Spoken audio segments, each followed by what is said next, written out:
ഹർഷ, നമ്മുടെ ഈ പാലക്കാട് തിരഞ്ഞെടുപ്പിന്റെ കാര്യം നോക്കിയായിരുന്നു. ഈ കനത്ത ചൂടിൽ കനത്ത പോരാട്ടം നടക്കുന്ന ഒരു സ്ഥലം. അതെ അതെ, പാലക്കാട് ചൂട് പോലെ ഒരു കനത്ത മത്സരം നടക്കാൻ പോകുന്ന സ്ഥലം. കാറ്റൊക്കെ മാറി വീശുന്നൊക്കെയുള്ള റിപ്പോർട്ടുകളൊക്കെ വരുന്നുണ്ട്. അതെ, മലയാള മനോരമ റിപ്പോർട്ട് വന്നിരുന്നു.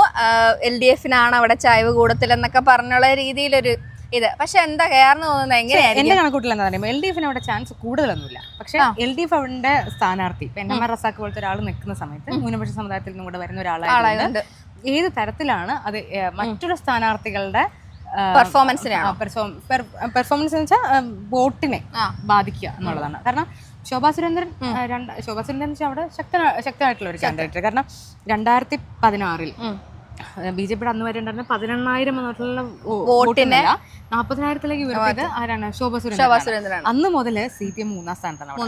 അതിനുശേഷം വന്നിട്ടുള്ള ഉപതെരഞ്ഞെടുപ്പിൽ ഉൾപ്പെടെ 3 സമയത്തും ആര് വരുന്നു? UDF-ന്റെ ആൾക്കാർ വരുന്നു. ഷാഫി പറമ്പിൽ വരുന്നു. ഷാഫി പറമ്പിൽ പക്ഷേ ശ്രീധരനുമായിട്ടൊക്കെ ജസ്റ്റ് എസ്കേപ്പ് എന്നുള്ള രീതിയിലായിരുന്നു 3000-ായിരുന്നു ഷാഫി ജയിച്ചത്.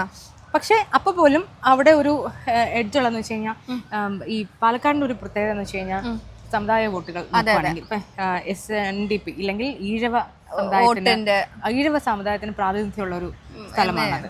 അത് പോരാത്തിന് പാലക്കാടത്തൊക്കെ ഒരു ടൗണിലൊക്കെ പ്രത്യേകിച്ചിട്ട് സവർണ വോട്ടുകൾക്ക് വേറൊരു വോട്ട് ബാങ്ക് ഉണ്ട്. പക്ഷെ ന്യൂനപക്ഷം അവിടെ എപ്പോഴും നിർണായകമാവുന്ന ന്യൂനപക്ഷത്തിന്റെ വോട്ടുകളുണ്ട്. അപ്പം ഇപ്പൊ ശോഭാ സുരേന്ദ്രൻ അവിടെ ഒരു വിന്നബിലിറ്റി ഉള്ള കാൻഡിഡേറ്റ് എന്നുള്ള രീതിയിലാണ് BJP പോലും അവതരിപ്പിച്ചിരിക്കുന്നത്. 40,000 വോട്ട് പിടിച്ചതുകൊണ്ട് അത് കൂടുതൽ ശ്രീധരൻ അതിനുശേഷം പിടിച്ചിട്ടുള്ളത് കൊണ്ട് ശോഭാ സുരേന്ദ്രൻ വീണ്ടും അവിടെ വന്നാൽ അതിൽ കൂടുതൽ വോട്ടുകൾ കിട്ടും എന്നുള്ളതാണ്. അപ്പൊ ഒരു 45,000 വോട്ടിലേക്ക് അത് ഉയർന്നാൽ സ്വാഭാവികമായിട്ടും എന്താ സംഭവിക്കുക? ആ മണ്ഡലത്തിൽ പിന്നെ ഓരോ വോട്ടും വളരെ നിർണായകമാവും. അപ്പം അങ്ങനെ ഒരു സാധാരണഗതിയിൽ അവിടെ ഒരു BJP ജയിക്കാനുള്ള ഒരു സാധ്യതയുണ്ട് എന്ന് അറിയുന്ന ഒരു ഘട്ടത്തിൽ പൊതുവെ ന്യൂനപക്ഷങ്ങളുടെ വോട്ട് അവിടെ വളരെ നിർണായകമാവുന്നതെന്ന് വെച്ച് കഴിഞ്ഞാൽ അത് എൻ ബ്ലോക്ക് ആയിട്ട് UDF-ലേക്ക് പോവുകയാണ് നമ്മൾ കണ്ടിട്ടുള്ളത് ഇത്രയും കാലം. പക്ഷെ ഇത്തവണ ആ എൻ ബ്ലോക്ക് ഏത് ബ്ലോക്ക് ആവുമെന്ന് നമുക്ക് ഉറപ്പില്ല. കാരണം എന്ന് വെച്ച് കഴിഞ്ഞാൽ NMR റസാഖാണ് നിൽക്കുന്നത്. NMR റസാഖ് അവിടുത്തെ NMR ബിരിയാണിയുടെ ബിസിനസ്സുകാരനാണ്. അത്തരത്തിലുള്ള ബന്ധങ്ങളുണ്ടായിരിക്കും. രണ്ട് ആ ഒരു സമുദായ ഇതുണ്ട്. അങ്ങനത്തെ ഒരു സംഭവമൊക്കെ വന്നാൽ ന്യൂനപക്ഷത്തിന്റെ വോട്ടുകൾ സ്പ്ലിറ്റ് ആയി പോകുമോ എന്നുള്ളതാണ് ഒരു സംശയം നിലനിൽക്കുന്നത്. ഇല്ലെങ്കിൽ രമേശ് പിഷാരടിക്ക് ഒരുപക്ഷെ കിട്ടിയേക്കാവുന്ന, അതായത് BJP കാൻഡിഡേറ്റ് ജയിപ്പിക്കാതിരിക്കാൻ വേണ്ടിയിട്ടുള്ള ഒരു പ്രയത്നം എന്നുള്ള നിലയ്ക്ക് അവിടെ ചെയ്തേക്കാവുന്ന ഒരു സംഗതി NMR-നും ഈ രമേശ് പിഷാരടിക്കുമായിട്ട് മാറി മാറി പോവുകയാണെങ്കിൽ അത് ആർക്ക് സാധ്യത എന്നുള്ളതാണ്. NMR റസാഖ് ജയിക്കാൻ സാധ്യതയുള്ളൊരു കാൻഡിഡേറ്റ് ആയിട്ട് ഞാൻ കണക്കാക്കുന്നില്ല. ഇപ്പോഴും ഒരു കണക്കുകൂട്ടൽ നോക്കുകയാണെങ്കിൽ അവിടെ ഇപ്പോഴും രമേശ് പിഷാരടി, അതായത് രമേശ് പിഷാരടി കാൻഡിഡേറ്റ് ആയപ്പോൾ പോലുള്ള ഓളം പോലും അല്ല അവിടെ നിലനിൽക്കുന്ന. പുള്ളി ഒരു ഓളം ഉണ്ടാക്കിയിട്ടുണ്ട്. പക്ഷെ ഇങ്ങനൊരു ടോക്കുണ്ട്, നൂല് കെട്ടിയ സ്ഥാനാർത്ഥികളെ ജയിപ്പിക്കില്ല പാലക്കാടെന്നൊരു ടോക്ക് ഉണ്ട്. പക്ഷെ രമേശ് പിഷാരടി വന്നിട്ട് ഷാഫിയെ പോലെ തന്നെ കളത്തിലേക്ക് ഇറങ്ങിയവര് അതുപോലെ തന്നെ ഇപ്പൊ പുള്ളി കഴിഞ്ഞ ദിവസങ്ങളിലേക്ക് സംസാരം ശ്രദ്ധിക്കുകയാണെങ്കിൽ ഇവിടുത്തെ കോൺഗ്രസ്സുകാർ പോലും അത്രയും വ്യക്തമായി രാഷ്ട്രീയം പറയുന്ന എനിക്ക് സംശയമുണ്ട്. കാരണം വളരെ ക്ലാരിറ്റിയോടുകൂടി രാഷ്ട്രീയം പറഞ്ഞു വെക്കുകയാണ്.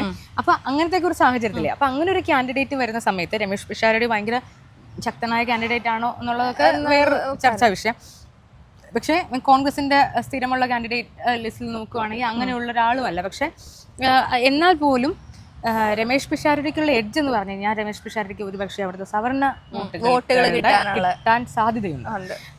പക്ഷേ ഈഴവ വോട്ടുകളും ഇപ്പൊ ഞാൻ പറഞ്ഞില്ലേ അവിടെ ഒരു OBC വോട്ടുകൾക്കൊക്കെ വളരെ പ്രാധാന്യമുള്ള മണ്ഡലമായതുകൊണ്ട് അത് ശോഭാ സുരേന്ദ്രനാണോ പോവുക അതോ രമേശ് പിഷാരടിക്ക് അതിൽ നിന്ന് സ്പ്ലിറ്റ് ആയി പോകുമോ എന്നൊക്കെയുള്ളതൊക്കെ അവിടെയുണ്ട്. ഈ വിന്നബിലിറ്റി സംബന്ധിച്ചിട്ട് ഇതെല്ലാം ഒരു മാറ്റർ ആയിരിക്കും. പക്ഷേ NMR റസാഖിന്റെ എത്ര വോട്ട് പിടിക്കുന്നു എന്നുള്ളത് സത്യത്തിൽ ശോഭാ സുരേന്ദ്രൻ ജയിക്കുമോ രമേശ് പിഷാരടി ജയിക്കുമോ എന്നുള്ള കാര്യത്തിൽ വളരെ നിർണായകമായിട്ടുള്ള കാര്യമാണ്. കാരണം CPM വേറൊരു തരത്തിലുള്ള മൂവാണ് അവിടെ നടത്തിയിരിക്കുന്നത്.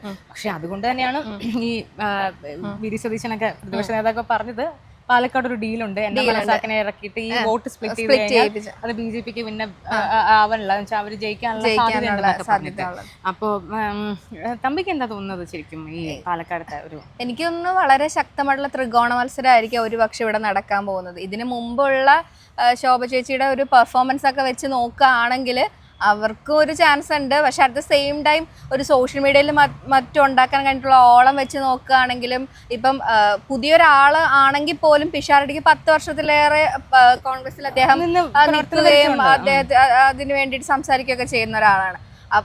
ഈ ഒരു കുറഞ്ഞ കാലയളവിൽ തന്നെ അത്യാവശ്യം പേര് പുള്ളി ഉണ്ടാക്കുകയും ചെയ്തിട്ടുണ്ട്, ഒരു ഓളം ഉണ്ടാക്കുകയും ചെയ്തിട്ടുണ്ട്. പിന്നെ ഈ വിഡ്ഢി പരാമർശം, കോമാളി പരാമർശം ഒക്കെ ചിലപ്പോ പുള്ളിക്ക് പോസിറ്റീവ് ആവാനാ സാധ്യത. പണ്ട് പരനാരി പ്രയോഗം വരെ മുതൽ കേട്ടിട്ടുണ്ടല്ലോ അങ്ങനത്തെ ഒരു സാധ്യത. ഒപ്പം തന്നെ ന്യൂനപക്ഷങ്ങളുടെ വോട്ടുകൂടെ ഒരു പക്ഷെ UDF പോവുകയാണെങ്കിൽ രമേശ് പിഷാരടിക്ക് ഒരു എഡ്ജ് ഉണ്ടെന്നാണ് തോന്നുന്നത്. പിന്നെ ഇതായതുകൊണ്ടൊന്നും പറയാൻ പറ്റത്തില്ല. നമ്മുടെ ഇത്തവണത്തെ ഇലക്ഷൻ ഭയങ്കര, പക്ഷെ വ്യക്തമായി അവിടെ UDF BJP തമ്മിലാണ് പോരാട്ടം നടക്കുന്നത്. രമേശ് പിഷാരടി ശോഭാ സുരേന്ദ്രൻ തമ്മിലാണ് പോരാട്ടം. മറ്റേത് NMR റസാഖിന്റെ എങ്ങനെയാണ് പ്രതിഫലിക്കുക എന്നുള്ളത് മാത്രമാണ് നമുക്ക് ഇനി നോക്കി കാണാൻ. അതെ, ഇപ്പൊ കാണുന്ന സർവേകളിലൊക്കെ എന്തെങ്കിലും കാര്യമുണ്ടോ എന്നൊക്കെ ഇനി വരുന്ന സമയത്ത് 9-ാം തീയതി ഒക്കെ കഴിഞ്ഞ് ഒരു മാസം കഴിയുമ്പോൾ അറിയാൻ പറ്റും.